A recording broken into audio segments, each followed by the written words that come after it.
కేంద్ర మంత్రి ధర్మేంద్ర ప్రధాన్ రాజీనామా వెనుక బీజేపీ భారీ వ్యూహం ఉందా? పెద్ద వ్యూహం కోసం చిన్న త్యాగం చేసిందా? అయితే పార్లమెంట్ సమావేశాలపైన ఒత్తిడి పడుద్దని వెనక్కి తగ్గిందా? ఈ సమావేశాల్లో పెట్టేటువంటి డీలిమిటేషన్ బిల్లును గట్టెక్కించేందుకు అడ్డంకులు ఉండొద్దంటూ కూడా రాజీనామా చేయించిందా? వచ్చే 5-6 నెలల్లో ఉత్తరప్రదేశ్ లో అసెంబ్లీ ఎన్నికలే ప్రధాన టార్గెట్. పంజాబ్ ను సొంతం చేసుకోవడం కోసమే రాజీనామా త్యాగం చేసిందా?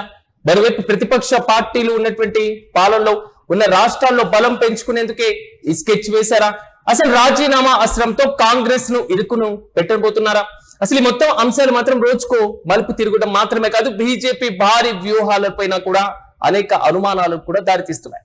బీజేపీది నిరంకుశం కాదు, ప్రజాస్వామ్యం అని ప్రచారం చేసుకోవడం కోసమేనా అనేటువంటి వాదన కూడా వినబడుతుంది. సిజేపీ వరుస ఆందోళనతో కేంద్ర విద్యాశాఖ మంత్రి ధర్మేంద్ర ప్రధాన్ రాజీనామా చేశారు.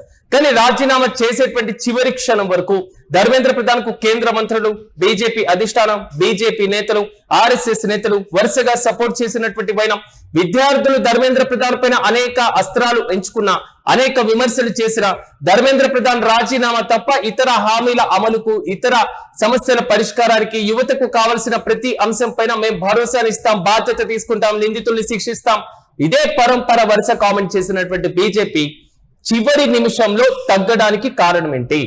ధర్మేంద్ర ప్రధాన్ చేత రాజీనామా చేయించడం వెనకాల బీజేపీ పనినటువంటి భారీ వ్యూహం ఉందా అనేటువంటి చర్చ ఇప్పుడు హస్తిన వ్యాప్తంగా కూడా సాగుతుంది. కానీ ఈ మొత్తం కోసం ఈ చిన్న త్యాగం ఏదైతే ఉందో, ధర్మేంద్ర ప్రధాన్ విద్యాశాఖ మంత్రిగా రాజీనామా చేయాలి అనేటువంటి ఆలోచన వెనుక ఒక భారీ వ్యూహమే ఉంది అనేటువంటి కొత్త వాదన తెర మీదకి తీసుకొస్తుంది. ఇప్పుడు పార్లమెంట్ సమావేశాలు జరుగుతున్నాయి. పార్లమెంట్ సమావేశాల్లో లోక్సభలో, రాజ్యసభలో, 2 సభల్లో కూడా పూర్తి స్థాయిలో విపక్షాలన్నీ కూడా కేంద్ర ప్రభుత్వం పైన, ఎన్డీఏ కూటమి పైన వరుసగా విమర్శలు ఎక్కుపెడుతున్నటువంటి వైనం. గత కొంతకాలంగా ఈ పార్లమెంట్ సమావేశాలను ఎలాగైనా మేము యూజ్ చేసుకోవాలి అనేటువంటి ఆలోచనలో ఎన్డీఏ పెద్దలు ఉన్నారు. ఈ పార్లమెంట్ సమావేశాల్లోనే డీలిమిటేషన్ బిల్లును తీసుకురావాలి అనేటువంటి భావనలో వారు ఉన్నారు. ఈ పార్లమెంట్ సమావేశాల్లోనే మహిళా రిజర్వేషన్ల బిల్లుతో పాటుగా 5 కీలకమైనటువంటి బిల్లుల దిశగా అడుగులు వేస్తున్నటువంటి వైనం. అయితే వచ్చేటువంటి 5 రాష్ట్రాల అసెంబ్లీ ఎన్నికలను దృష్టిలో పెట్టుకొని, వచ్చేటువంటి అత్యంత కీలకమైనటువంటి రానున్న సార్వత్రిక ఎన్నికలను దృష్టిలో పెట్టుకొని ఇప్పుడు పక్కా ప్లాన్ తో కీలక బిల్లులను 2 సభల్లో ఆమోదింప చేసుకోకపోతే వచ్చే సమావేశాల వరకు వెయిట్ చేయాల్సి ఉంటుంది. నెక్స్ట్ మళ్ళీ కీలకమైనటువంటి శీతాకాల సమావేశాల వరకు అంటే ఆల్మోస్ట్ సమయం చాలా తక్కువగా ఉండేటువంటి అవకాశం కనబడుతుంది. కానీ సభ 2 లోపల, లోక్సభలో, రాజ్యసభలో 2 హౌస్లలో కూడా విపక్షాలు పదే అడ్డుకుంటున్న వైనాన్ని మనం చూస్తున్నాం. వాయిదా తీర్మానాలు ఇస్తున్నారు. సరే, సభ బయట చూసుకుంటే కేంద్ర ప్రభుత్వం పైన విపరీతంగా ఒత్తిడి పెరిగి విపరీతమైనటువంటి వ్యతిరేకత వచ్చేటువంటి పవనాలే వీస్తూ ఉన్నాయి. సిజేపీ చేసేటువంటి ప్రతి ఆలోచన వెనకాల కాంగ్రెస్ పార్టీ ఏదో ఒక స్కోప్ ను పెంచుకునేటువంటి దిశగా అడుగులు వేస్తూనే ఉంది. మరి అలాంటిది 2 సభలపైన ఇంత ఒత్తిడి పడొద్దు అనేటువంటి ఆలోచనలోనే బీజేపీ అధిష్టానం తగ్గింది, కేంద్ర మంత్రి చేత రాజీనామా చేయించింది అనేటువంటి చర్చ కూడా ఇప్పుడు ఢిల్లీ వర్గాల్లో వినబడుతుంది. కానీ ఈ సమావేశాల్లో డీలిమిటేషన్ బిల్లును ఎలాగైనా గట్టెక్కించాలి అనేటువంటి ఆలోచనలో బీజేపీ ఉంది. గత కొంతకాలంగానే దీనికోసం ఒక భారీ వ్యూహాలతోనే ముందుకు వెళ్తున్నటువంటి వైనాన్ని కూడా మనం చూస్తున్నాం. ఎందుకంటే 2 సభల్లో, ఓవైపు లోక్సభలో, రాజ్యసభలో 2/3 మెజార్టీ లేక బీజేపీ నేతలు ఇప్పటికే వేరే పార్టీలో ఉన్నటువంటి నేతలకు రెడ్ కార్పెట్ వేసి మరి ఆహ్వానం పలుకుతున్నటువంటి పరిస్థితులు మనం చూస్తున్నాం.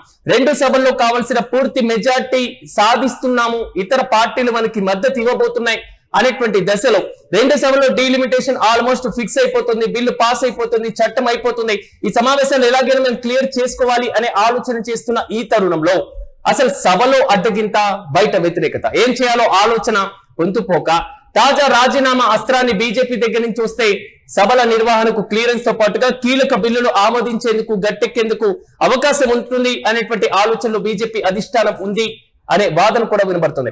మరో 5-6 నెలల్లో ఉత్తరప్రదేశ్ తో పాటుగా పంజాబ్ ఎలక్షన్ కి సంబంధించి కీలక అప్డేట్ నోటిఫికేషన్స్ ఉండేటువంటి అవకాశాలు కూడా కనబడుతున్నాయి. మరి ఇలాంటి సమయంలో కీలకమైనటువంటి రాష్ట్రాల్లో ఒక మినీ భారతదేశంగా పరిగణించేటువంటి ఉత్తరప్రదేశ్ లో, అతిపెద్ద రాష్ట్రంగా ఉన్నటువంటి ఉత్తరప్రదేశ్ ను ఎలాగైనా మళ్ళీ కైవసం చేసుకోవాలి. గతంలో మనం చూసాం ములాయం సింగ్ యాదవ్, దాని తర్వాత అఖిలేష్ యాదవ్ పరంపర, మాయావతి ఆ పరంపర మనం చూసాం. దాని తర్వాత బీజేపీ యోగి ఆదిత్యనాథ్ ఆధ్వర్యంలో యూపీలో అధికారంలోకి రావడం. కానీ ఇప్పుడు మళ్ళీ మరో దశలో యూపీలో అధికారంలోకి రావాలి అంటే విపక్షాలకు ఒక బలమైనటువంటి ఆయుధాన్ని ఇవ్వకూడదు. ఇలాంటి పరంపరను కొనసాగించాలి అంటే ఇప్పుడున్న పరిస్థితుల్లో ధర్మేంద్ర ప్రధాన్ చేత రాజీనామా చేయిస్తే విద్యార్థులు తగ్గేటువంటి అవకాశం ఉంటుంది. కాబట్టి వచ్చే ఎన్నికలపైన దీని ప్రభావం పడకుండా చూసుకోవచ్చు, తగు జాగ్రత్తలు తీసుకోవచ్చు అనేటువంటి ఆలోచన కూడా బీజేపీ అధిష్టానం దగ్గర నుంచి వచ్చింది అనేటువంటి కొత్త చర్చ కూడా మొదలైపోతుంది. ఇక ప్రతిపక్షాల యొక్క పార్టీల పాలన ఉన్నటువంటి రాష్ట్రంలో బలం పెంచుకోవాలంటే స్కెచ్ వేశారు అనేటువంటి క్వశ్చన్ కూడా రైజ్ అవుతుంది. ఇప్పటికే ప్రతిపక్షాలు దక్షిణ భారతదేశంలో తెలంగాణలో ఉన్నాయి, ఎన్డీఏ కూటమిలో ఆంధ్రప్రదేశ్ లో ఉంది కాబట్టి పెద్దగా ఇబ్బంది లేదు. ఇక కర్ణాటకలో కాంగ్రెస్ పార్టీ అధికారంలో ఉంది, కేరళలో కాంగ్రెస్ పార్టీ అధికారంలో ఉంది, ఇక తమిళనాడులో టీవీకే పార్టీ అధికారంలోకి వచ్చింది. ఈ పరంపరతో పాటుగా ఇతర వేరే ప్రతిపక్ష పార్టీలు అధికారంలో ఉన్నటువంటి రాష్ట్రాల్లో ఖచ్చితంగా అధికారం దిశగా లేదా బలోపేతం అవ్వాలి అనుకుంటే విద్యార్థుల సమస్యలు మేము విన్నాం కాబట్టి విద్యార్థులతో మేమున్నాం కాబట్టి పూర్తి స్థాయిలో ఎక్కడో ఒక చోట మేము విద్యార్థుల ప్రభుత్వమే అని చెప్పుకునేటువంటి ప్రయత్నం దిశగా అడుగులు వేసే ఆలోచన కూడా ఉంటుందేమో అనేటువంటి ఊహాగానాలు కూడా వ్యక్తమవుతున్నాయి. ఈ రాజీనామా అస్త్రంతో కాంగ్రెస్ పార్టీని ఇరుకున పెడుతున్నారు అనేటువంటి క్వశ్చన్ కూడా రైజ్ అవుతుంది. కానీ ఇది చాలా నిశితంగా గమనించాల్సినటువంటి అంశం కూడా. బీజేపీ చేస్తున్న ప్రతి ఆందోళన కార్యక్రమాన్ని తనకు అనుకూలంగా మలుచుకుంటుంది ప్రతిపక్ష కాంగ్రెస్ పార్టీ. క్షేత్రస్థాయి పోరాటానికి సిద్ధమైంది. గాంధీ భవన్, ఇండియా గేట్ ముత్తడి వైపు అడుగులు వేశారు. అట్ ద సేమ్ టైం రాష్ట్రాల్లో కాంగ్రెస్ పార్టీ అధికారంలో ఉన్నటువంటి పరంపరలో ర్యాలీలు చేపట్టారు. లోక్ భవన్ ముత్తడి వైపు అడుగులు వేశారు. దీంతో పాటుగా రాజ్ ఘాట్ సందర్శన, రాహుల్ గాంధీ అరెస్టులు, రాహుల్ గాంధీ ప్రెస్ మీట్లు, రాహుల్ గాంధీకి కొంతవరకు ముక్కుల నుంచి రక్తం కారడం, ఈ మొత్తం కూడా కాంగ్రెస్ పార్టీ బీజేపీ ఆధ్వర్యంలో జరుగుతున్న ప్రతి కార్యక్రమంలో కీ రోల్ పోషిస్తుంది. విద్యార్థులకు ఒక బలమైనటువంటి సపోర్ట్ ఇచ్చేటువంటి దిశగా కాంగ్రెస్ పార్టీ నిలబడుతుంది అనేటువంటి ఒక మెసేజ్ కాంగ్రెస్ ద్వారా వెళ్లకుండా ఉండాలి అంటే కేంద్ర విద్యాశాఖ మంత్రి రాజీనామా చేస్తే కాంగ్రెస్ కి అంత స్కోప్ ఉండే అవకాశం ఉండదు కదా అనేటువంటి ఆలోచన బీజేపీ దగ్గర ఉంది అనేటువంటి క్వశ్చన్ కూడా రైజ్ అవుతుంది. ఇక బీజేపీది నిరంకుశం కాదు. మీరు ఎన్ని డిమాండ్లు చేసినా, ఎన్ని పోరాటాలు చేసినా, ఎన్ని ఉద్యమాలు చేసినా, ఎంతసేపు జంతర్ మంతర్లో కూర్చొని నిరాహార దీక్షలు చేసినా, ఆమర నిరాహార దీక్షలు చేసిన కేంద్రంలో ఉనికి ఉండదు, చలనం ఉండదు. విద్యాశాఖ మంత్రి రాజీనామా చేయరు, ఆయన సపోర్ట్ చేస్తూనే ఉంటారు. ఇలాంటి క్వశ్చన్స్ అన్ని సోషల్ మీడియాలో ఒక పెద్ద డిబేట్ గా మారిపోయాయి. కానీ ఇప్పుడు ప్రజాస్వామ్య దేశంలో ఉన్నాం కాబట్టి ప్రజాస్వామ్యమే మాలో కూడా ఉంది అని ఒక ప్రచారం చేసుకోవడానికి కోసమే ధర్మేంద్ర ప్రధాన్ రాజీనామా చేయించారు అనేటువంటి ఆలోచన, చర్చ ఇప్పుడు కొత్తగా మొదలైంది. చూడాలి మొత్తం మీద ధర్మేంద్ర ప్రధాన్ రాజీనామా బీజేపీ చేసినటువంటి ప్రధాన డిమాండో లేదా ధర్మేంద్ర ప్రధాన్ రాజీనామా విద్యార్థుల దగ్గర నుంచి వచ్చిన ఒక కీలకమైనటువంటి అంశమో, ధర్మేంద్ర ప్రధాన్ రాజీనామా విపక్షాలతో పాటుగా కాంగ్రెస్ పార్టీ పూర్తి స్థాయిలో చేస్తున్నటువంటి పోరాట ఫలితం కాదు. ఇప్పుడు మేమున్న రాజకీయ పరిస్థితిలో మా వ్యూహాలకు ఇది అడ్డు రాకూడదు అనేటువంటి ఆలోచనలో భాగంగానే జరిగింది అనేది మాత్రం ఇప్పుడు జరుగుతున్న కొత్త చర్చ. అయితే ఈ కొత్త చర్చ పైన మీరేమనుకుంటున్నారు?